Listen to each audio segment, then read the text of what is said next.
My first encounter with Dr. Gilligan's work emerged after a visit to a bookstore in Vermont, where I found a well-read paperback copy of Violence: Reflections on a National Epidemic.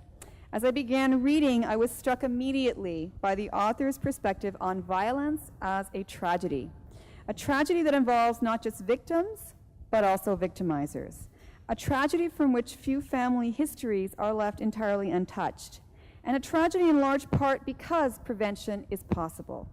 For Dr. Gilligan, our limited success in preventing violence stems less from a lack of know-how and more from a lack of will. Dr. Gilligan brings to his writings deep insight into the darkness of humanity, a compassion for all those who've suffered, and a passion and commitment for change. He's become a leading voice in calling for a shift from punishment to prevention, a consultant on violent crime and punishment, including war crimes, to many world leaders and organizations.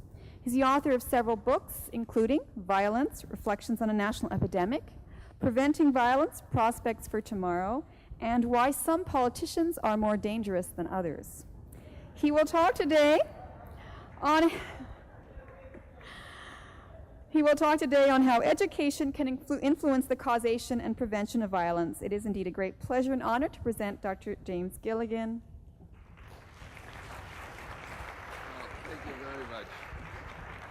Well, thank you very much. Well, thank you very much. And first, I'm going to say it is an honor to be here. This is a well-attended conference, and I know from my interactions with in the workshop that I was involved with this morning, so some amazing people are here. I mean, I am really impressed at the number of people who are deeply interested in such a difficult and painful topic, which most people, frankly, just avoid as far as they possibly can. I mean, who wants to think about such a grim subject? Unless it's presented as entertainment, and as I said in the workshop this morning, violence is a very popular topic as long as it's cast as entertainment. I mean, you know, everybody loves murder mysteries and cops and robber movies and so forth. But once you start talking about it as something real and serious that actually involves real people and real pain and loss, people's eyes blur over and they leave the room and so forth most of the time. But this obviously is a population of people that have the courage and the ego strength to tolerate the unpleasantness of this subject. I mentioned at the workshop that sometimes people have told me they read one of my books on their vacation at the beach, and I would say, my God, I hope it didn't ruin your vacation, because it's a grim, difficult subject.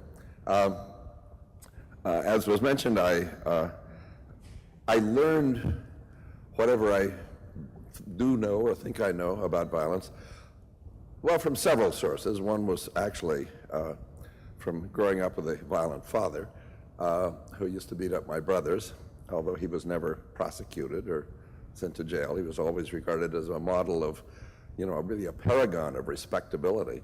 But privately in the home, you know, he was very violent, extremely. But I had no interest in violence. When I first started my training, I wanted to be a psychoanalyst and treat people more or less like myself. But I, neurotic, that is. But I sort of somewhat accidentally, that is to say unconsciously, got involved in a program in my training that I had never heard of before and had no interest in, called prison psychiatry. And I got hooked. I decided this was the most important social problem I could possibly devote my life work to. It was also the most moving experience I'd had in psychiatry, because even more than with some of the patients I'd been treating in the teaching hospital I was training in, the connection between life experience and adult outcome just seemed much clearer and really extremely emotionally moving. I'm not saying this isn't true with people with major mental illness, but when I got into the prisons and I heard about the degree of child abuse that the most violent of the men I worked with had experienced, which was off the scale of anything I had even thought of applying the term child abuse to. I realized I was face to face with the deepest human tragedies on a daily basis.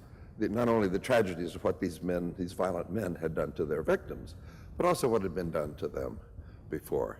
And I began to realize that, a lot of my moral categories had to be kind of rethought about good and evil and responsibility. And I began to think, if I had had the experience some of these guys had had, I can't guarantee that I would not have turned out much the way they did.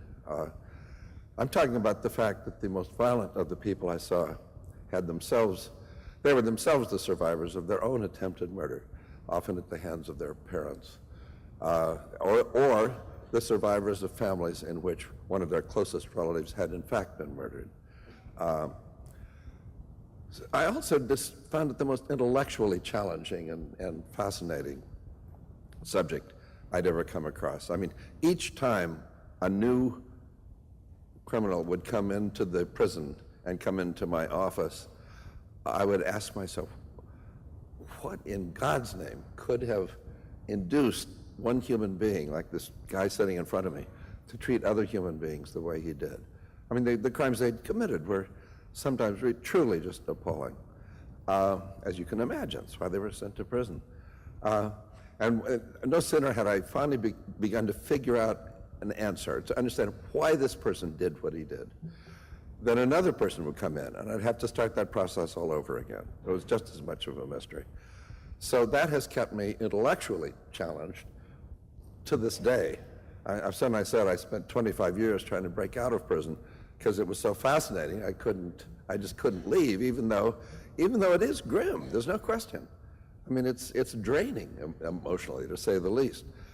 But it was fascinating, so that when my friends and classmates who went on to a more conventional career in mainstream psychiatry or psychoanalysis would ask me, why are you working in such a horrible place? And I would answer, I would say that, didn't they ever hear what the famous American bank robber said when he was asked why he robbed banks? And he said, well, that's because that's where the money is. And I said, I've gone into the prisons because that's where the violence is. And I'm interested in violence. And I thought, if you want to learn something about violence, it might be a good idea to start with violent people and try to learn from them. So the violent people, the violent men, by the way, I worked almost exclusively with men, which I regret, but that's just an accident of who we had the contracts with. But that they were, what was I going to say about that? Sorry, I was up most of the night trying to get here, so a little bit fading out from time to time. But another remark that friends of mine, when they'd asked why I was working in this terrible environment, I was reminded of a famous dialogue between Henry David Thoreau and Ralph Waldo Emerson in the 19th century, when Thoreau, because he opposed the Mexican War, in which the United States was the aggressor, and refused to pay his taxes because he said that was going to support this war that he morally disapproved of. So they put him in the jail in Concord, Massachusetts. And Ralph Waldo Emerson came to visit him and said, Henry, why are you in jail? And Thoreau looked at him and said, Waldo, why aren't you in jail? And that was, again, how I felt. Why weren't my classmates and the people that I studied with spending their time studying violence as a psychiatric problem, or as a problem in a larger sense, I'd say, in public health and preventive medicine, including preventive psychiatry, and preventive psychology and social work and so on.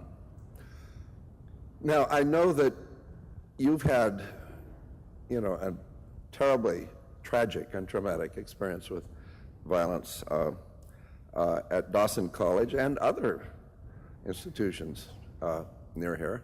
just as we have in the United States. And I just want to mention that I'm coming here I come here from the United States, but not as somebody who can tell you, what a great job we're doing there, which maybe you can learn from, because in fact, Canada's done a much better job than the U.S. has at preventing violence. Our murder rates are from 5 to 7 times as high as Canada's murder rates are. So I come here as somebody who is eager to learn from you. I think we have more to learn from Canada than I have to teach Canadians. But I will try to share with you what I've learned, a lot of which I would say consists of, frankly, just simply of learning how what I thought I knew was so wrong, and how I had to keep relearning. Before I started working with prisoners, when I took this elective rotation in prison psychiatry during my training, I had been taught up to that point that violent criminals, the people who got sent to prison, were untreatable. You should just forget about them. They were incurable. They wouldn't tell you the truth because they were psychopathic liars almost by definition. And how can you do psychotherapy with somebody who's telling you lies? You have to have somebody who's truthful. They have no motivation to introspect and understand what they did wrong. They just want to manipulate you into persuading the parole board to let them out sooner, and blah, blah, on and on and on and on. So I thought that was true, and I understood this population. I wasn't going to be taken in by them, and I thought it was going to be an exercise in futility and it would be rather boring. And then, as I said, I was astonished to learn that most of what I thought I knew was false, or at least was at best a half-truth that left out the more important half. And I had to kind of recalibrate, and I've tried to be able to keep doing that the longer I study this subject. What I thought I would try to talk about here today is not so much to be super specific about what any specific school or college or university should do or can do to prevent violence in our society, because, I mean, there are so many different contexts and situations that I can't possibly cover all the variations that might be relevant. But what I would like to do is try to present to you a number of general conclusions and general principles that I've evolved over the years of working with this population of violent men. And my sense is the more that you sort of see these general patterns, the more you recognize them, the more you'll be able to adapt them in your own institutions. I don't mean to say, by the way, that I may not be saying a lot of things that many of you do already know. For some of you, I may just be, reaffirming things that you've already learned from your own experience. But I want to begin with one of the experiences that led me to think that what I thought I knew was wrong, or just something that I hadn't been taught at all. I learned something from prisoners that I had never read about and had never been taught. And that was that when I would ask them, one after another, why he had assaulted or even killed one person or another, either in the prison or before he got to prison, I would get the same answer in almost identical language: because he disrespected me, or he disrespected my visitor, or my mother, or my girlfriend, or my buddy, or whoever. But they use that term disrespect so often, they abbreviated it into the slang term that I'm sure you've heard on television and the movies. He dissed me. And I realized that anytime people use a word so often they abbreviate it, it tells you something how central it is in their psychological vocabulary.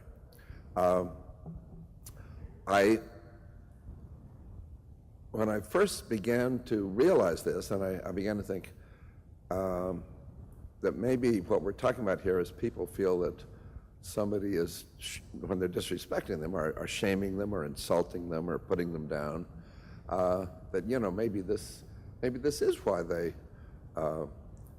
became so violent. As I said, these men had become my teachers and I was their student. I was asking them to teach me why they had become so violent, and I felt they were complying. They were doing that. And what I found was that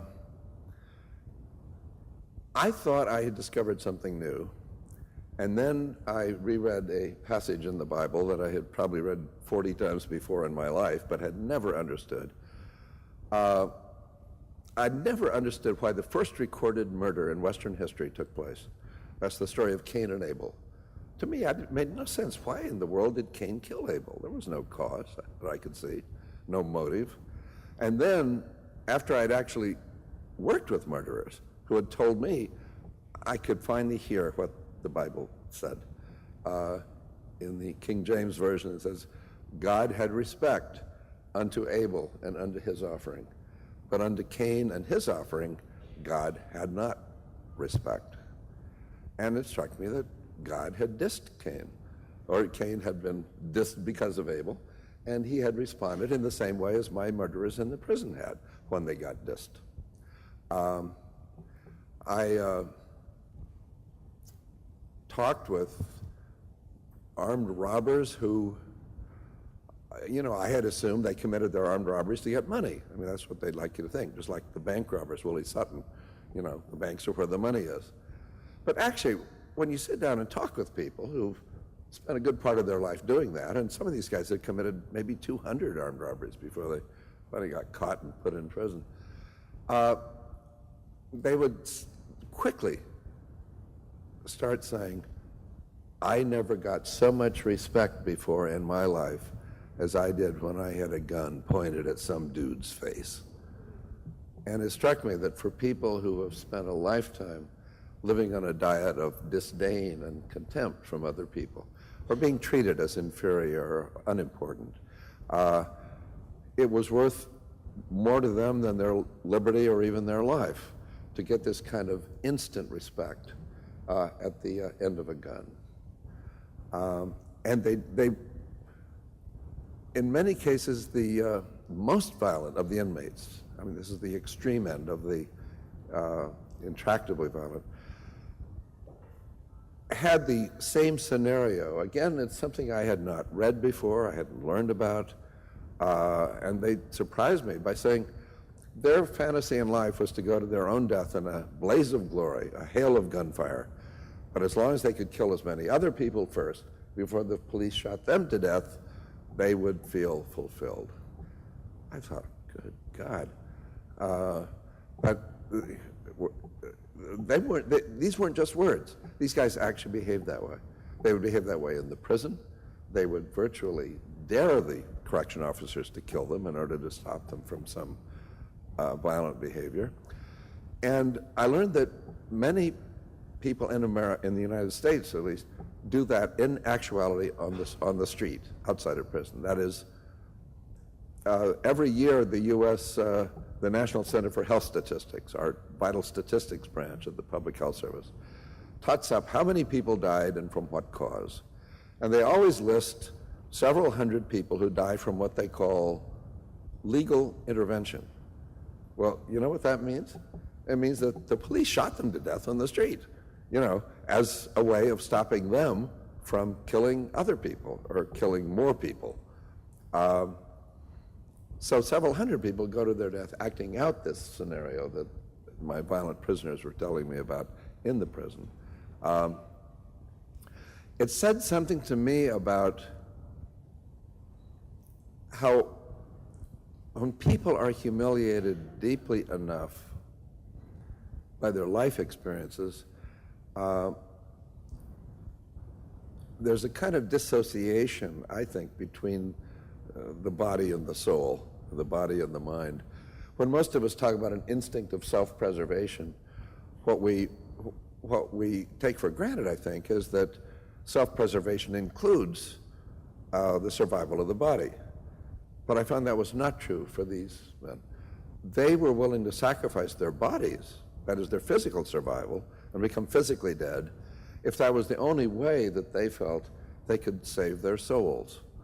That is their sense of personal identity. The only way they could recover from the humiliation they'd suffered. Because what many of these men would tell me, again, I'm talking about the most violent end of the continuum, was that they themselves had died, usually before they'd even started killing other people. And what they meant by that was that at a point in their life, some of them could even describe when this had happened. They just stopped having feelings. They felt numb inside. They felt dead inside, empty. They would describe themselves that, that they felt like they had straw or hay inside of them instead of flesh, or cords and ropes rather than nerves and veins. And the only time they really could demonstrate to themselves and prove to themselves that they were really alive was when they cut themselves and could see the blood flowing. They would use words to describe themselves that refer to the living dead, like zombie or vampire or robot. And invariably, what had provoked this sense of inner deadness was an experience of having been overwhelmingly humiliated by parents who put them down, or by people in the after their childhood in the community. And I realized that for them, the survival of the body was much less important than trying to undo this wound to the soul. Some of them didn't feel they had died yet, but they felt vulnerable to that they would die unless they could put up a tough facade and prove to the world that, don't mess with me. But what they were describing, what they were, I think, revealing, was their own sense of vulnerability, that they just wouldn't survive this. They would describe having lost the capacity for any feelings, meaning either emotions or physical sensations.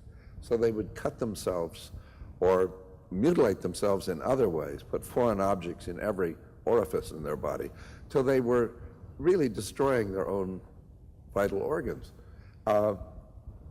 And they would do that not as self-punishment. These were not people who felt guilty for the crimes they'd committed. They were trying to see if they could have feelings, because they found this state of numbness and deadness more intolerable than even pain would be, physical pain or emotional. They had lost the capacity for emotional feelings like love or fear or sadness. They just felt dead.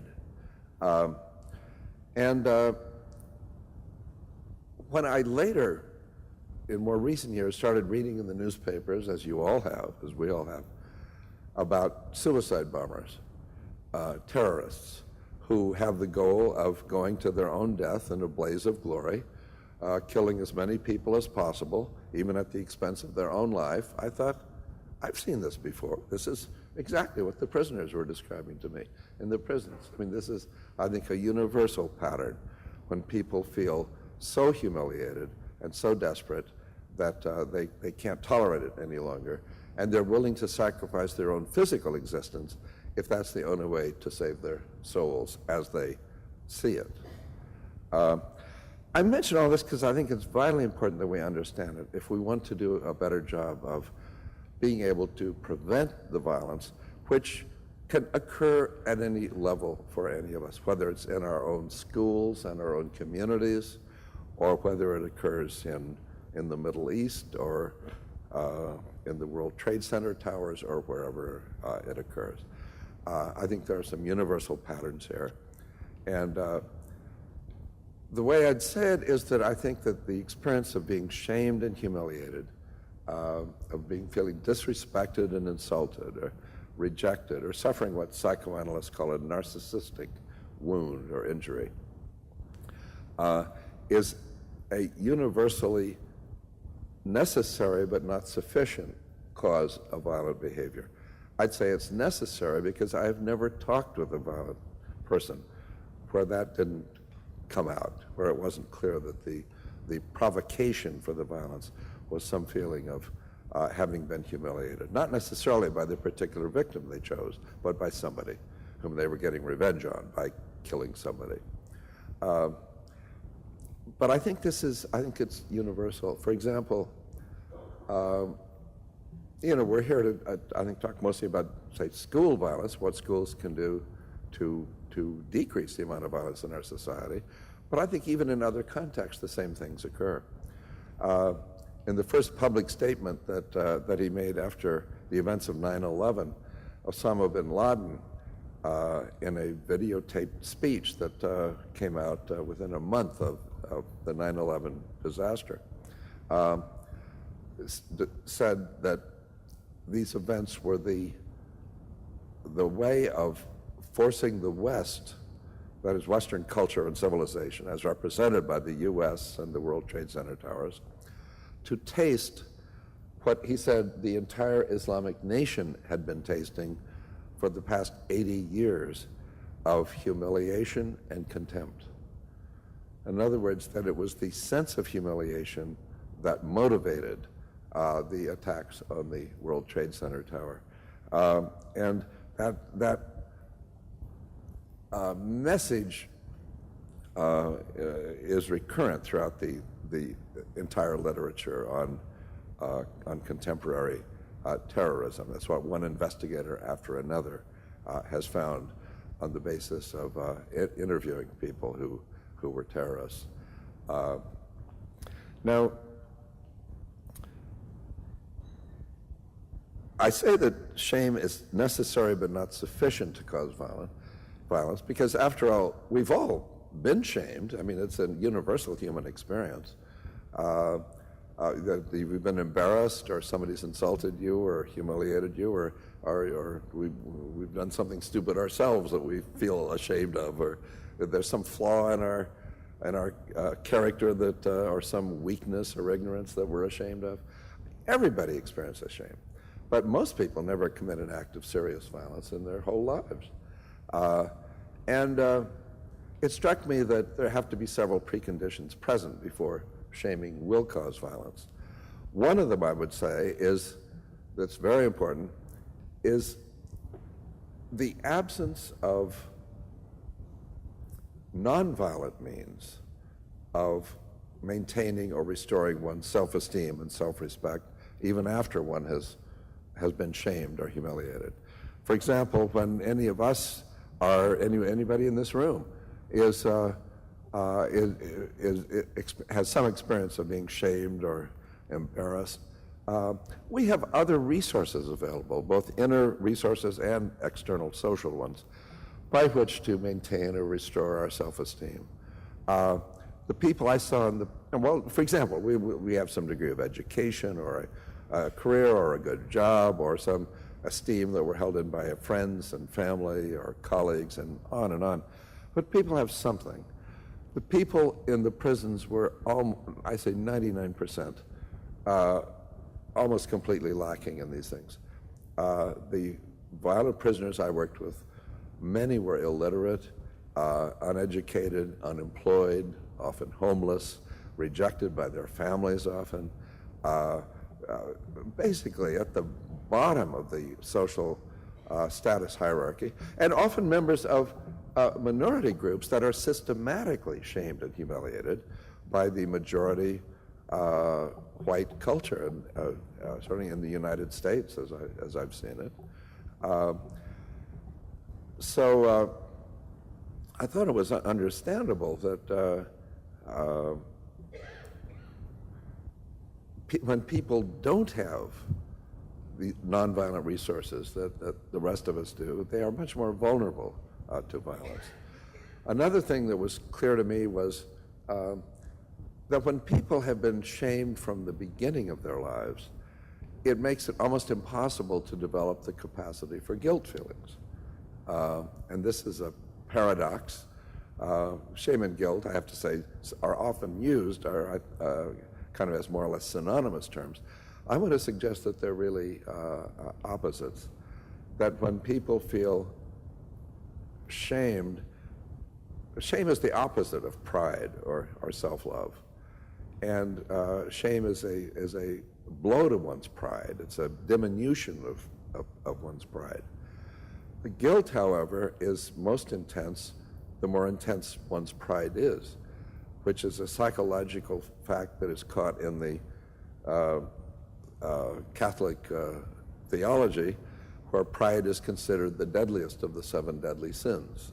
That is, it is the most guilty state of mind, the most sinful. It brings guilt with it. The people I saw in the prisons were amazingly lacking in the capacity for guilt feelings. I couldn't believe it.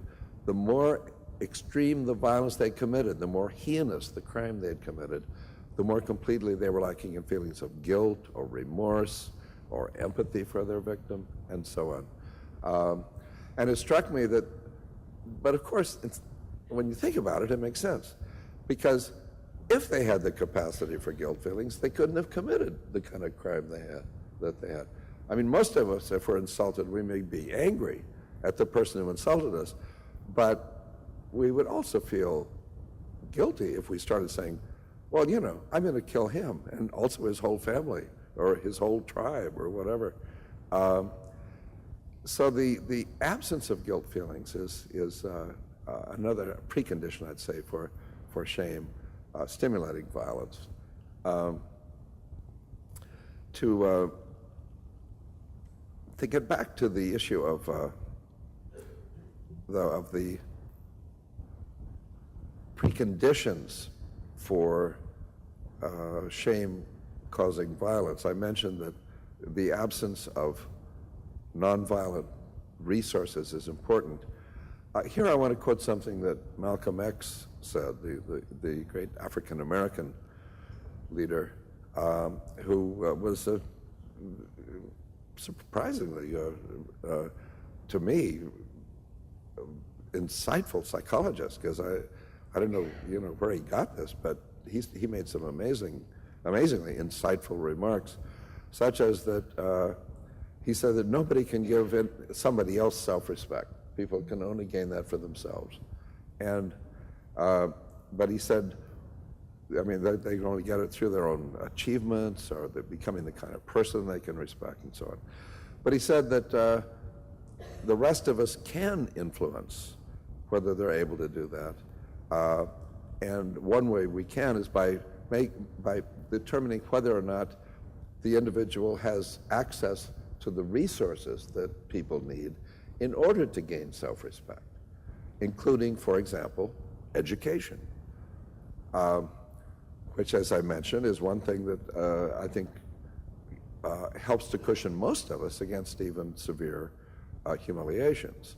At least we have the self-respect that comes from knowing we have some skills or knowledge that we respect in ourselves and that elicit respect from others. But when I decided to do a study in the Massachusetts prisons to learn what program had been most effective in preventing further violence after prisoners left the prison, and I'm talking about people who had committed murders or rapes, but who finally had wrapped up their sentence and left, sometimes after 12 or 15 years. We found one program and one only that had been that successful in preventing reoffending after leaving prison, and that was prisoners getting a college degree while in prison. Over a 25-year period, several hundred prisoners had gotten a college degree before they left the prison. Not one of them was returned to prison. They were taught in prison by Boston University professors who donated their time to do this, so it wasn't costing the state a penny.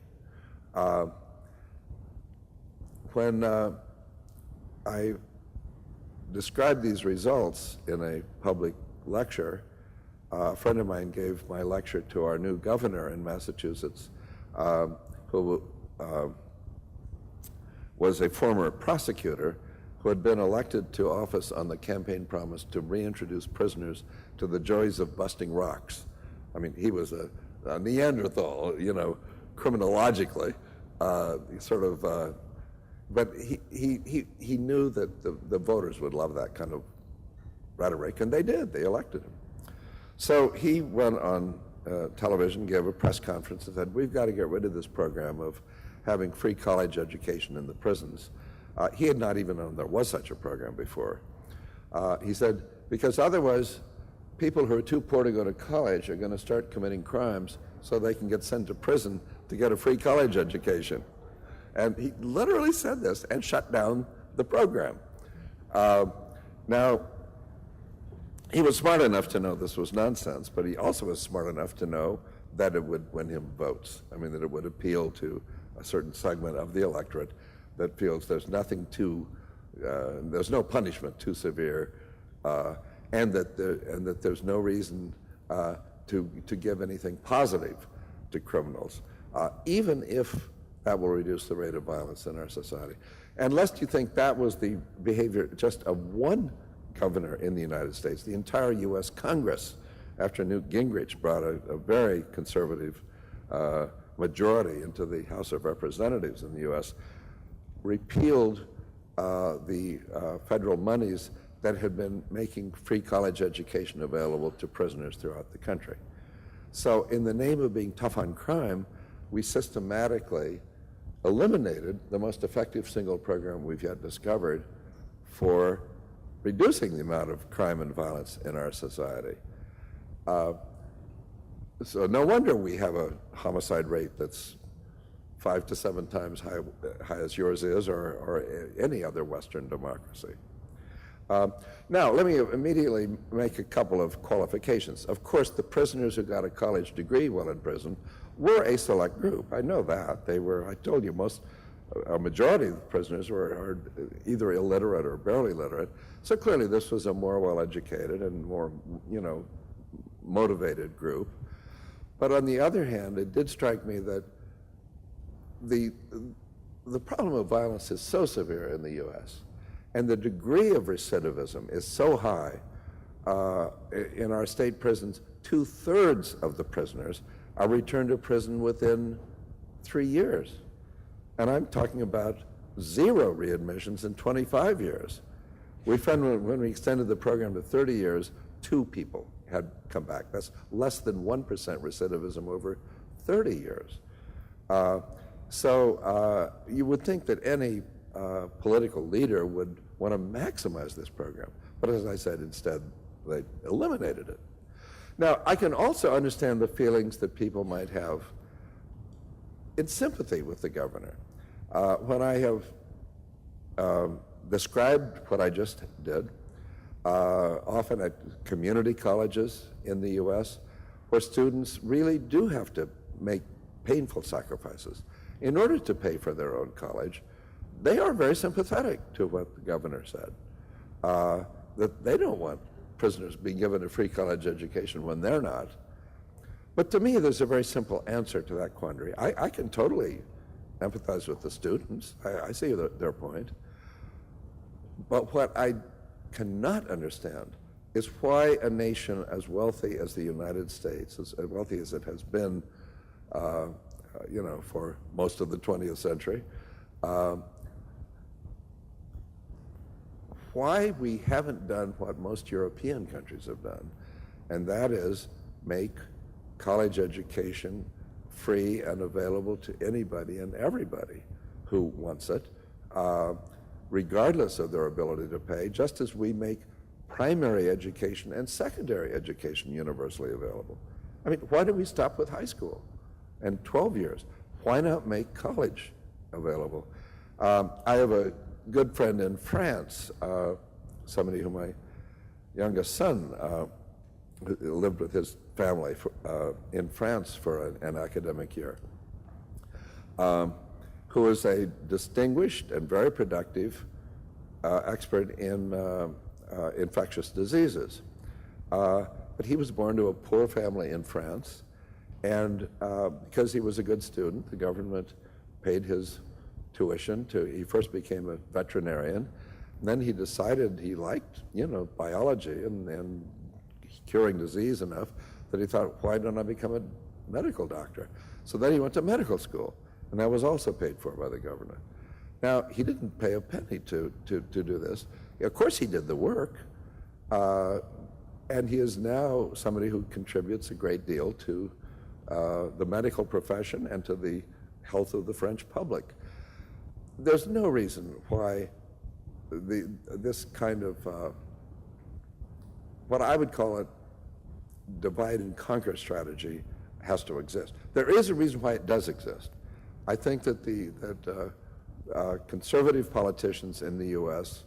do realize that they can get the public to ignore the inequities in our society with a divide and conquer strategy. If they don't provide a free college education for everybody, then of course they're going to get people to say, we don't want prisoners to be getting a free college education, because they aren't. That, along with many other factors, can distract them from noticing that, in fact, the outcome of all this is a much more violent society than we need to have, or than we would have if we simply spread the wealth more equitably in our very wealthy society. But if you're leading a political party whose fortunes depend on meeting the needs of the very wealthiest segment of the population, you're not going to worry about these things that much. You're going to try to take care of the wealthy, and to hell with the question of how much violence you wind up with. Now,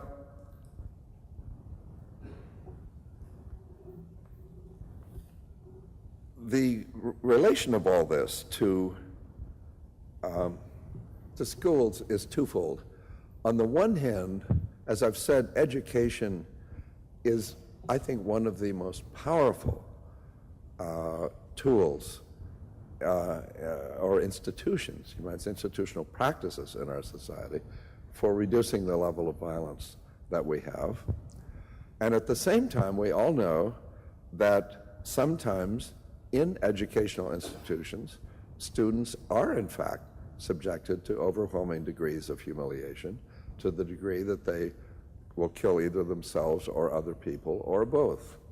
I don't know if you read about this here, but maybe 6 or 8 months ago, something like that, a college student in New Jersey at Rutgers University, a freshman, incoming freshman, a male, was secretly videotaped by his roommate and the roommate's girlfriend having sex with another guy. And they put this videotape on the internet. I mean, I don't know, Facebook, or I don't know, whatever it was. So it was available to everybody. And it so humiliated this young man that he promptly went out and jumped off the George Washington Bridge over the Hudson River in New York City, committing suicide. So what I'm saying is, sometimes the things that go on in schools or universities are so humiliating that they are really life-threatening. I mean, they really do result in deaths. And let me just read a little bit from some of what I've written, summarizing work I did on the school shootings in the United States. After one of, you remember maybe in the 1990s, there were 6 or 8 massacres in American high schools. After one of these, the attorney for the boy who'd done this contacted me because he said, this kid walks right out of the pages of your book. He'd read my book about violence and the causes of it. And he got me involved in the case. I read all of the psychiatric and psychological reports. I had interviews with the boy and so forth. Now, let me just describe some of what I learned from that. This boy killed and wounded several of his classmates in the late 1990s, following which he cried out, "Kill me now." I mean, exactly like the prisoners that I described, or the suicide bombers. When he was interviewed by a detective, he was at first unable to explain why he had done this, and then blurted out, "I guess I just got mad because everybody kept making fun of me," or, in other words, ridiculing him. Later interviews with psychiatrists and psychologists revealed the extent both of his anger and of the teasing that contributed to it. His early memories of school centered on themes of being taunted. He said that kids continued to pick on him when he began high school. He described extensive harassment in which he was called gay, faggot, nerd, geek, and pussy. So it's being said that he's not really a man or even male. Gay and faggot is in this adolescent homophobic world incompatible with being masculine, and pussy is the slang term for a female. He stated that he was also spat upon. I mean, other kids literally spit at him. The harassment became particularly pernicious following publication of a false rumor in the school newspaper that he was having a homosexual relationship with another student. He was humiliated by the allegation, particularly when other students began to tease him and call him gay and faggot almost daily. He felt that his peers began to assault his masculinity because, in his view, he wasn't mean enough. And of course, the image of masculinity in our patriarchal society often is you have to prove that you're a real man by being violent or mean. He's not had any sexual experiences and said kids made fun of him because of that. His anger over rejections and humiliations mounted. He then hit upon the solution that an act of violence would change the way kids perceived him in school and give him the recognition and acceptance he longed for. He found the idea of shooting students and taking over the school compelling. He imagined that he would gain the respect and awe, if not admiration, of other students. No one would tease him or humiliate him again. I mean, if you want to stop that, kill enough people and they'll stop teasing and humiliating you. He repeatedly said that at the time of the shooting, the thought which kept running through his mind was, "You've got to do this for yourself." And I want to emphasize, he means literally his self, because the state of deadness that I described, when prisoners would tell me they had died, they mean their self had died. They think of the self as a fragile, vulnerable psychological construct that we human beings develop and create through the process of growing up from infancy, into adulthood. So it is his self he's trying to save, even at the expense of his body. There's probably no better indication of the subjective distress he experienced before the shooting than the statement he made that prison would be better than what he was going through, because at least the teasing would stop.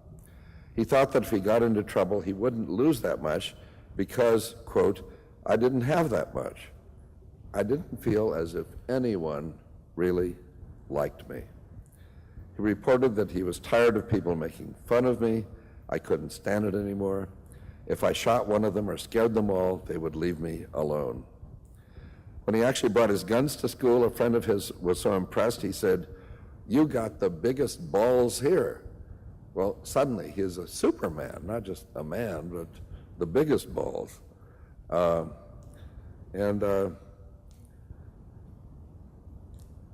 He felt he couldn't change his mind about using the guns once he'd brought them to school because, quote, "the boys would laugh at him for bringing the guns if he didn't go ahead with the plans to use them."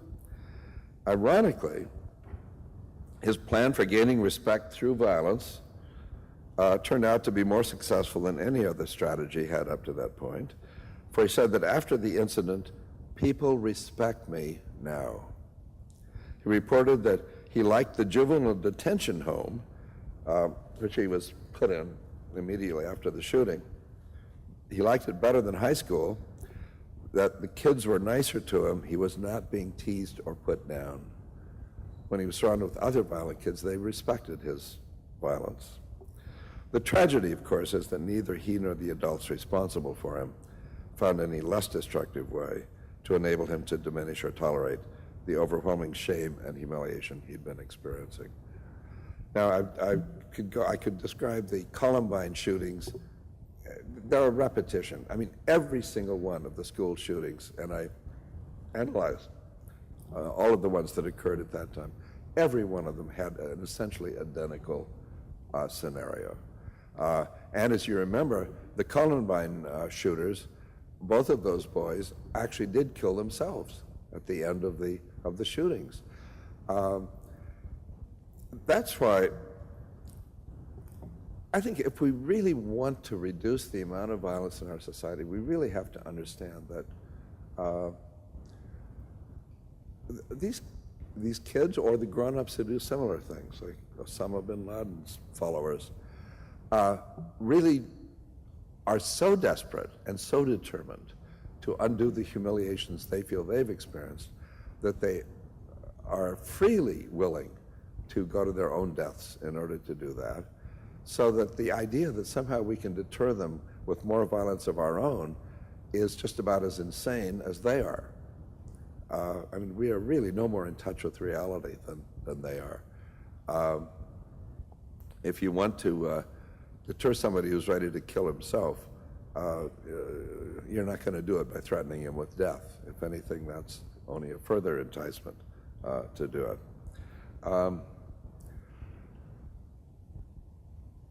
Now,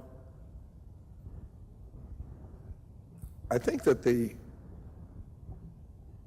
double side of education is important to realize here. Education can be the most effective way to prevent violence. It also can be the arena of humiliation that can stimulate violence. How can we apply this knowledge? I don't pretend to tell all of you how each of you can do this in your own school or your own life. I can describe that there are many different ways to do this.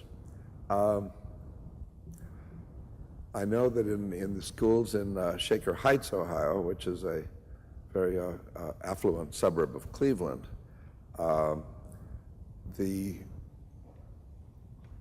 both the teachers and older students meet with incoming freshmen and second-year high school students to raise the question of bullying or teasing or exclusion and rejection.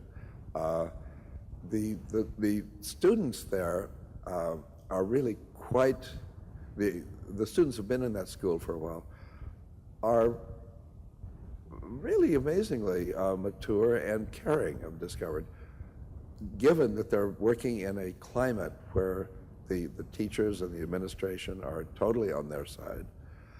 But what's effective is they have the older students serve as counselors and listening boards for the younger students, so that a freshman who's having trouble like this will meet with a senior who will try to help them to figure out what to do about the situation. But what they've reported to me is a remarkable degree of, when I say collective intolerance for bullying, and a remarkable degree of, apparently, of avoiding it. Now, and being able to at least neutralize it when it begins to occur. They don't tolerate it, and they've figured out ways of solving the problem. And a lot of that is because I think they involve peers in the whole process. So it's not, a bunch of adults telling the teenagers what they should do. It's teenagers helping each other, and that's one approach that's helpful. I could mention one project I was deeply involved in, which started in a jail setting, but which we then expanded into a high school. This was all in San Francisco, where the sheriff, who was a very progressive guy, decided he wanted to replace retributive justice with restorative justice, meaning he wanted to get rid of this idea that jail was just to get revenge, retribution, on the prisoners by subjecting them to pain. He wanted to achieve a different result, which is to, you might say, educate the prisoners into wanting to restore to the community something of what they had taken from it, the sense of safety that they had deprived the community of through their violent crimes. So I worked for about 10 years with a group of men who, all of whom had been convicted and sent to prison or jail for a violent crime. And we found some approaches that really were remarkably successful in preventing violence. The one that I think was most useful was one we called Man Alive, which was a program in which we would deconstruct and reconstruct what we call the male role belief system. That is the idea that the set of rules that almost all men in our patriarchal society have been taught define what it is to be a man, how you define manhood, what men have a right to expect of women, how men are obligated to treat women, how women should behave toward men, and so on. And this was a kind of group therapy setting, but it was also, I would say, re-education. It wasn't therapy in the traditional sense of the word, although some people might call it sort of cognitive behavioral, but it was really re-education. And we would go through a second-by-second reconstruction in each of these group meetings, focusing on one of the men present at the meeting, reconstructing the crime that he had committed that had led to his being sent to jail. Why had he done it? What were the circumstances? And go through moment by moment. How did you feel when she said this? Or, how did that make you feel? What did you think you should do in response? What did you think she would do if, what would she think if you didn't do this? What would your friends think? And on and on and on and on for 2.5 hours. And by the end, these guys had realized just time after time that they, without even realizing the set of rules they were following, that they had internalized a set of assumptions about what it takes to be a real man. And one of the most important things is you've got to be the one who wears the pants in the family. But half these guys were in for domestic violence. They had beaten up their wives or girlfriends. And they would tell us how they had divided the world into the superior and the inferior. And in that polarization, men were supposed to be in the superior position and women were supposed to be in the inferior one.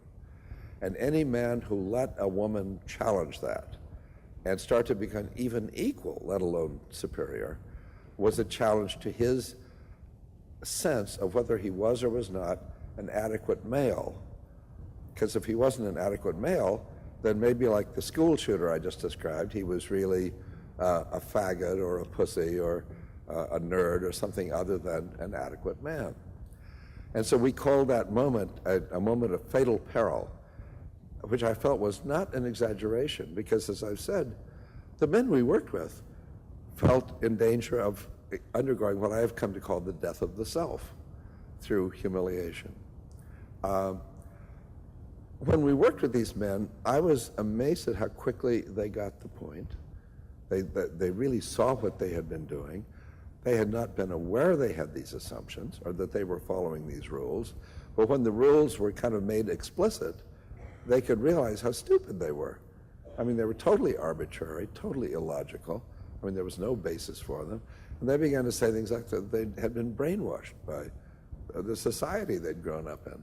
And then they wanted to start teaching the new inmates who came into jail what they themselves had learned. And I remember one prisoner coming to a new guy who was coming in, who was all pumped up, full of adrenaline, ready to punch anybody who challenged him in any way. And one of the old-timers came up to him and said, "Hey, look, brother, I know how you're feeling. I felt that way. I've been that way myself, but in the past, but we don't treat each other that way here. You don't have to do that.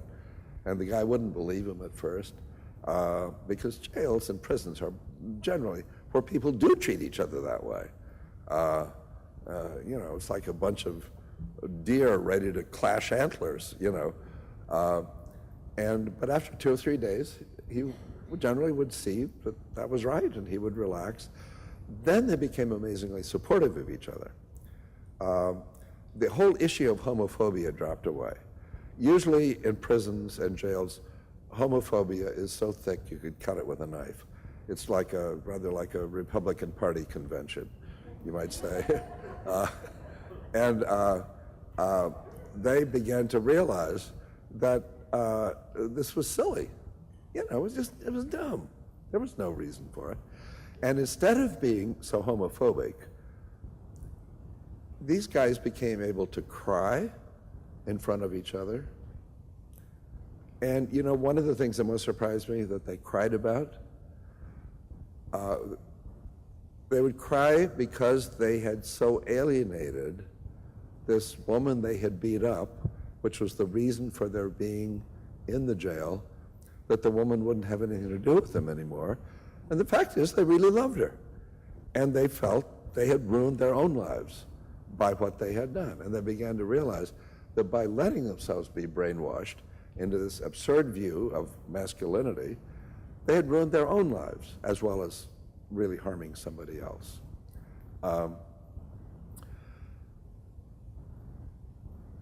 What happened was that the level of violence within the jail dropped to zero for 12 months at a time. There were no incident reports for the kinds of things that routinely happen in ordinary jails. People beating each other up, stabbing each other, or stealing from each other, and so on, things that would be felonies in the community. And when they got out of the jail, their level of committing new violent crimes was 83% lower than that of an otherwise identical group of prisoners in an ordinary jail. I mean, an 83% reduction in violent reoffending. What it said to me, there's several things I thought we learned from this. One is that violence can be prevented, and I think that itself is one of the most important pieces of information that we can try to get out to the general public. And we're all educators here, and I think we really need to educate not just the prisoners and not just ourselves, but voters and politicians.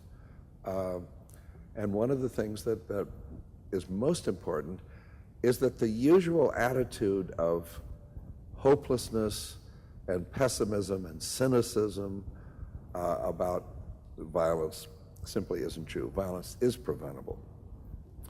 And in fact, every time the rate of violence goes down, and in the United States especially, I've tracked it since 1900 when we first started tallying the number of deaths from both forms of lethal violence, homicide and suicide. Violence goes up and it goes down, and it goes up and it goes down. My thought is every time it goes down, that means we've prevented the amount of violence that otherwise would have occurred when it was up. So violence can be prevented, and we do it periodically. The problem is we then tend to forget what we were doing that worked and do something else that doesn't work if our goal is to prevent violence. But the usual public attitude, I think, is that there's nothing you can do with this population. It's like what I said earlier. I had been taught before I first went into the prisons. This population's untreatable, it's hopeless, intractable. All you can do is lock them up and throw away the key. That is totally untrue. Another lesson, I think, is that punishment is not the answer, although I do think that people who are harming others do need to be isolated from the community and restrained from harming others.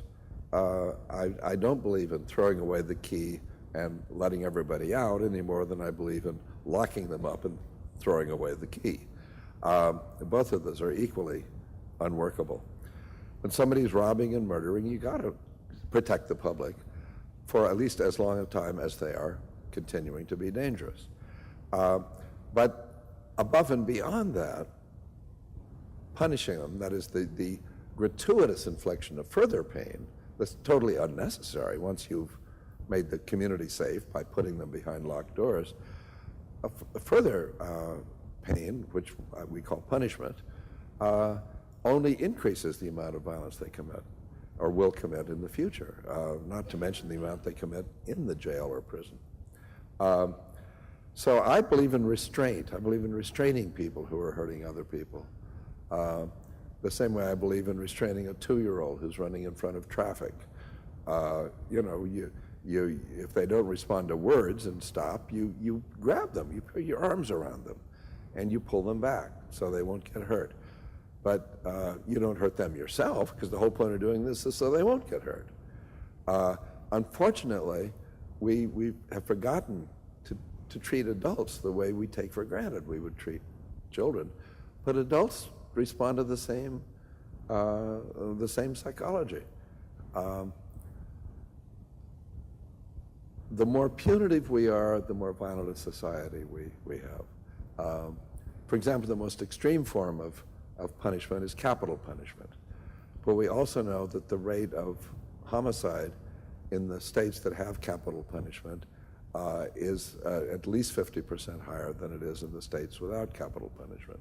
We know that after capital punishment was reintroduced in the United States by the Supreme Court in 1976, what happened was, after that in the states that had the most capital punishment, the homicide rate went up very steeply. In the states that had the punishment on the books but didn't apply it, or else maybe just applied it once in a while, the rate of homicide still went up, but not nearly as steeply. In the states that did not reintroduce capital punishment, the rate of homicide just drifted down year after year.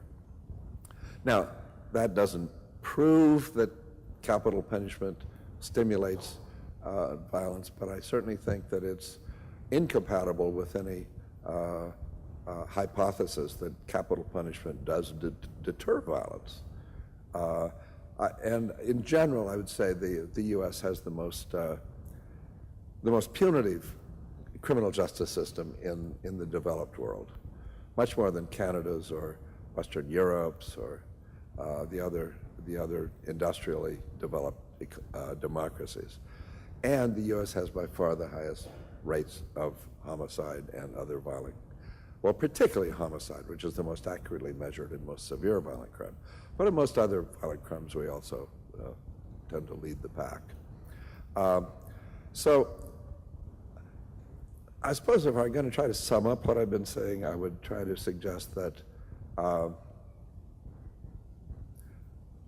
we actually have learned a lot about violence over the years. A lot more people now are studying this than were when I first started working in this field, my gosh, 40-some years ago. I think we know a lot more now than we did then. And I think our task now is to try to not only continuing to educate ourselves about it, but also educate voters and educate politicians and other people in positions of influence and authority. Because I think we can do a much better job than we have been doing up to now, and sometimes we do a better job, but then we tend to undo it once we've seen it works. So I wanted to introduce these ideas. As I said, I think if you grasp the general principles I'm talking about, I think you can see for yourself how to apply them in your own particular context.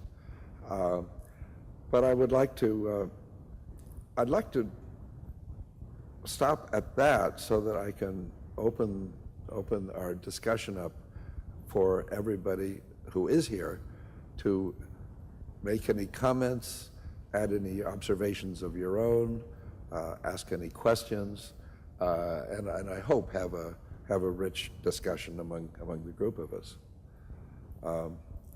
So I will ask any of you who wants to make a comment or ask a question? Yes. Thank you. I missed your quote from Malcolm X, if you wouldn't mind repeating it. I'm sorry, my quote from what? Malcolm X. Oh, Malcolm X. And secondly, I worked 2 years in the prison system as the non-ordained minister there for religious activities. And there seemed to be two circles, those who felt the prisoners were there to be punished more, but there was also a circle of people who were there trying to rehabilitate, so there was a little bit of hope as well. But if I could have the quote again, please. Sure. The quote from Malcolm X was this. He said, nobody can give somebody else self-respect or self-esteem. People can only gain that for themselves through their own achievements. But what we can do is determine whether or not they're going to have access to the resources they need in order to gain self-respect, such as education or a good job, things like that. With respect to what, as I recall, I think this is in the autobiography of Malcolm X, as I remember. And I'm clearly paraphrasing him. I'm not quoting him exactly verbatim, but that was the point he was making. And I thought it was, and of course, he had a good deal of experience in prisons, including the first prison I worked in Massachusetts, the Norfolk State Prison. So I knew well the environment he was describing in his autobiography, which, by the way, is one of my favorite books. But what, because it's a story of somebody's constant reinvention and growth. I mean, it's like human development just visible. It's just amazing. But the, about prison guards, I would say several things. I think working in prisons tends to attract the best and the worst. And that's true not just of prison guards, but also of psychiatrists and other, professionals. There were people that I hired whom I had to fire and say, don't darken the door of this prison again with your presence. One interesting experience I had was there was a graduate student at Harvard who was a student brother actually of mine and my wife's, who, a young woman from Australia, who became a prison guard in order to study them. And she wrote her PhD thesis on that subject of the prison officers and their world.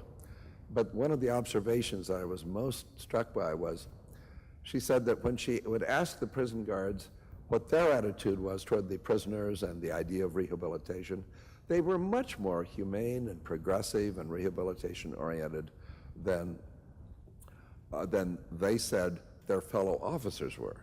But of course, they were all saying that. So you realize their individual attitudes really were more humane, but they were afraid that everybody else was tougher than they were, and that I interpreted this, they felt they would be shamed by their fellow officers as being namby-pamby, pussy, weak hearts and so forth, if they didn't become tough and somewhat sadistic. So there's such a thing as a subculture of violence in the prison, which is carried in the officers' world. But if you actually talk with each individual officer, often they're more humane than they feel they are allowed to behave in the prison. So it's that subculture that you have to try to change. We saw that change a little bit in the San Francisco jail in a funny way when one of the officers was behaving in the traditional way and humiliating one of the inmates and just insulting him and so forth. But that inmate, instead of doing what most inmates would do in that situation, which is to go back to his room and make an artificial knife and stab the guy when his back was turned. Instead of doing that, he just turned to another inmate and said, he just doesn't get it yet, does he? And it struck me, he had really internalized, what we were trying to teach them about you don't have to be violent in order to maintain your masculine adequacy. Okay, I was interested in what you said about the terrorists who worked with Osama bin Laden, because I don't, it's true that he talked about humiliation as a group, but having seen videos of these people before they go on their flights or whatever they're doing, they're very clear that they're doing this for the glory of God and for the glory of their religion, which I think is quite different from what you attribute to the prisoners you worked with. In interpersonal violence, but just individual violence, one-on-one. And terrorists are engaging in collective violence. They're part of a political movement, and the violence is done for political reasons. So there absolutely is that difference between them. On the other hand, what I think they have in common with each other is they're both dealing with humiliation, except that the criminals I saw in the prison were dealing with their own individual humiliation at the hands of other individuals, even maybe a group of them.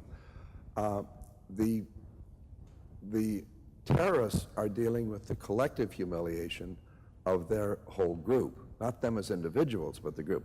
Osama bin Laden talked about the Islamic Nation. I mentioned in my workshop this morning, Adolf Hitler was elected on the campaign promise to undo the shame of Versailles, the Versailles Peace Treaty, which he felt had shamed the German nation. In other words, all these, the political violent leaders are talking about the collective shaming of a nation or ethnic group or religion with which they identify. To speak for the terrorists that followed bin Laden, they're speaking of their work as a way to glorify God is really a way of saying this is their way to glorify the religion in which they hold their belief in their God. I mean, they're glorifying Islam as they understand it, just as Christian fundamentalists are, they will say they're doing Christ's will or God's will, and every world religion has its fundamentalists and terrorists. But I would say they are dealing with collective shaming. But let me read a few things about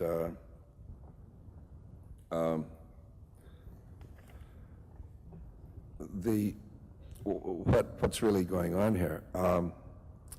There's a very smart and I think admirable psychiatrist in Palestine named Ayad Sarraj. He's the founder of the Palestinian Independent Commission for Citizens' Rights, who really is trying to bring a democratic ethos into Palestinian politics. His description of the psychopathological motives of the Palestinian suicide bombers is this. He says, what propels Palestinian men and now women to blow themselves up in Israeli restaurants and buses is a long history of humiliation and a desire for revenge that every Arab harbors. I mean, basically, he could be quoting bin Laden on that. Since the establishment of Israel in 1948 and the resultant uprooting of Palestinians, a deep-seated feeling of shame has taken root in the Arab psyche. Shame is the most painful emotion in the Arab culture, producing the feeling that one is unworthy to live. The honorable Arab is the one who refuses to suffer shame and dies in dignity. In other words, like my prisoners who would overcome their shame by killing as many other people as possible, even though they died. But they'd feel they died in glory rather than shame. Other people have said the same thing. Tom Friedman, the New York Times' op-ed columnist, quoted a speech by the departing Prime Minister of Malaysia to a conclave of Muslim leaders. This was a man named Mahathir Mohamad. So his last name is Mohammed. It says 5 times he referred to Muslims as humiliated. And Friedman said, if I've learned one thing covering world affairs, it's this. The single most underappreciated force in international relations is humiliation. I will not enumerate the instances of our humiliation, Mr. Mohammed said. We are all Muslims. We are all being humiliated. Today, we, the whole Muslim community, are treated with contempt and dishonor. The Muslim countries and their people feel that they can do nothing right. Our only reaction is to become more and more angry. Angry people cannot think properly. Now, both of these Muslim commentators, they're not actually in any way defending this behavior. They're saying it's crazy. It's self-defeating, it's destructive, it's pathological. But Tom Friedman interprets this by saying the Arab-Israeli conflict is about the humiliation that comes from one side succeeding at modernity and the other not. As Mr. Muhammad says in his speech, we sacrifice lives unnecessarily, achieving nothing more than to attract more massive retaliation and humiliation. So again, he's not defending this. He's trying to diagnose it. Friedman concluded with a coda that my own work with violent criminals in this country only confirms. He said, never ever underestimate a people's pride, no matter how broken they might be. Tap into people's dignity, and they will do anything for you. Ignore it, and they won't lift a finger. Which is why a Pakistani friend tells me that what the U.S. needs most in Iraq is a strategy of, quote, dehumiliation and re-dignification, which, of course, is the opposite of what we have been doing in Iraq. So I'm saying I think that there's humiliation there, but it's seen as collective humiliation of the entire group rather than just aimed at one individual. And I think the glorification they achieve, sure, they say it's glorifying God, but it's really glorifying in that case, the Islamic religion and the Islamic nation. We know that in our society, our young men are more likely to fail in school, not to finish even their high school. They're more likely to engage into group violence, and they're more likely to substance abuse, okay? Yet they were taught that the traditional role model was to protect, to provide, and to reproduce. Well, we know what happened with all those three things, you know. We don't need to engage into the act to reproduce, and they don't need to protect women anymore, and they certainly don't need to provide for them. I don't know what kind of thoughts you can give us in terms of using this model of the reconstructing the man belief system to try to change this culture of traditional roles and to more like a new role that is more adapted to to our society, so they don't get into violence, they succeed, and they can still be part of the reproducing our society in a positive way. Okay, thank you.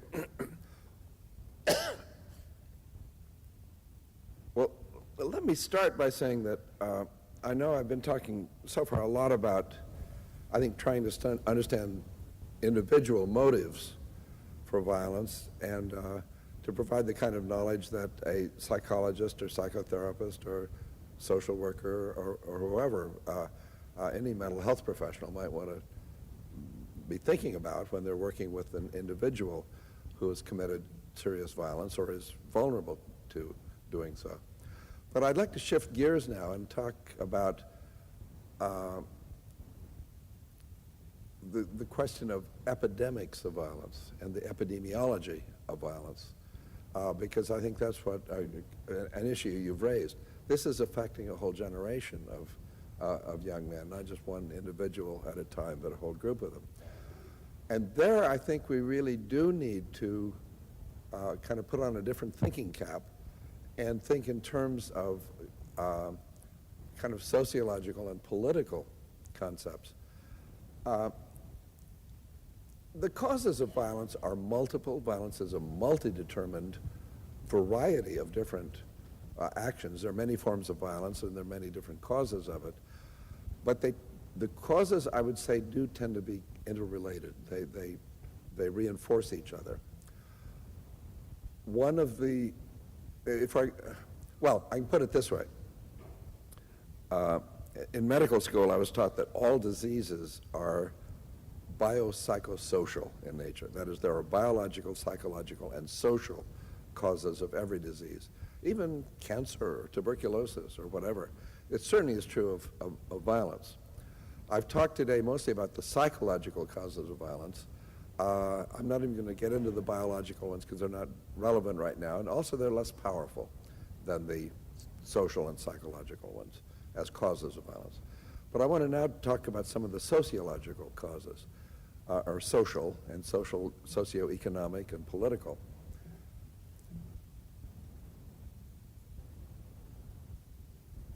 And let me say here, I want to talk about something I learned from the United States, but I think it will, you can apply it, in Canada. In the United States, we went through an epidemic of violence during the time that conservative Republican presidents were in power, from roughly 1970 until one of our Democratic presidents, Bill Clinton, was able to undo the damage they had done, which took him really into his second term in office. It takes a time to undo that amount of damage. What happened was from 1970 to 1977, the U.S. underwent an epidemic of violence, meaning increases both in suicide and homicide, both forms of lethal violence, which by the time the most conservative Republican up to that point, Ronald Reagan, became president, the rate of unemployment among the youth, the rate of poverty among the youth, the rate of inequality in our society, the rate of relative poverty, all increased, particularly for youth, for teenagers and adolescents. And the epidemic of violence that we suffered from, in fact, became an epidemic of youth violence. People, particularly, the highest increases were in the teenage range, the 14 or 15 to 19, and then the young adult range from 19 to 24. The rates of both suicide and homicide increased 5- and 6-fold from the mid-1950s to the mid-1990s. I mean, a staggering increase in both. There's several causes for that. The unemployment rate skyrocketed among the young. The rate of the youth who were in poverty increased, who were living below the poverty line. The gap in income and wealth between affluent and poor youth declined. In America during that time, the highest degree of poverty in any age group was children. It wasn't the middle-aged or the elderly. It used to be the elderly, but the elderly can vote, so that under both Democrats and Republicans, I've written about this and I've put up charts and graphs, but I'll describe it. If you look at the amount of money that the U.S. government has been spending on the elderly for, say, the last half century, the line is just straight up. More and more and more is going to support the elderly. Thank God. I mean, it has been very helpful. It has meant that the elderly, instead of being poor, have had the lowest rate of poverty in the U.S. But if you look at the amount spent on children, the line is absolutely flat. It's just there's been no additional help, and in fact, the rate of poverty has been going up. If you put all these things together, I can add a few more things.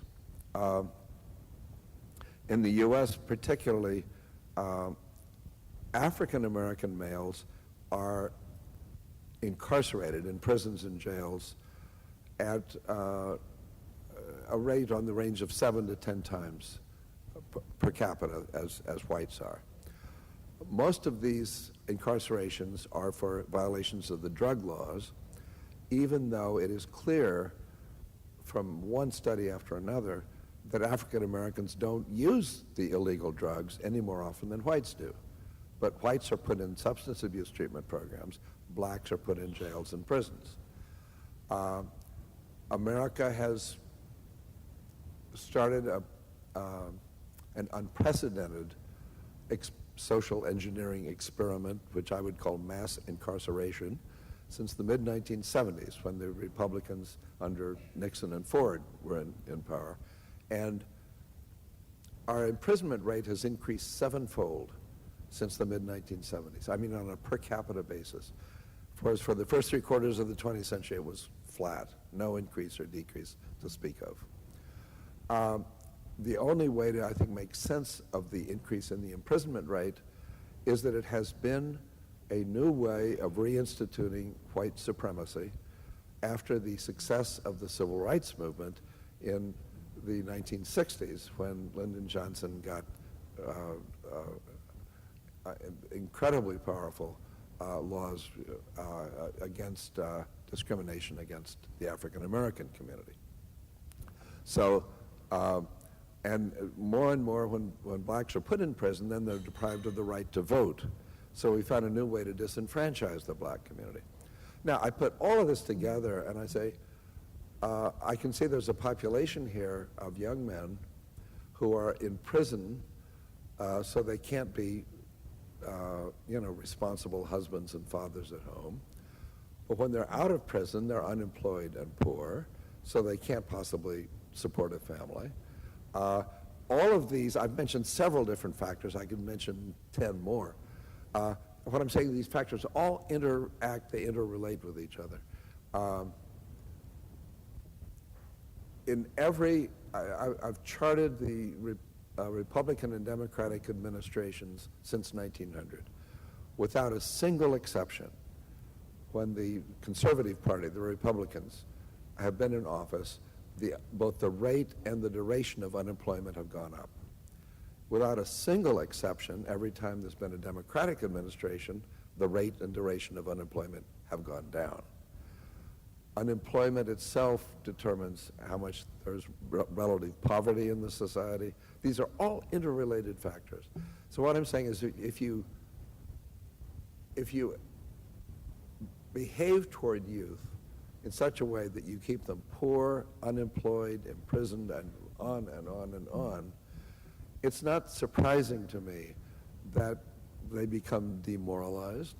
Of course, they're not going to want to think of themselves as supporting a family or protecting people or anything. They've been rejected by society.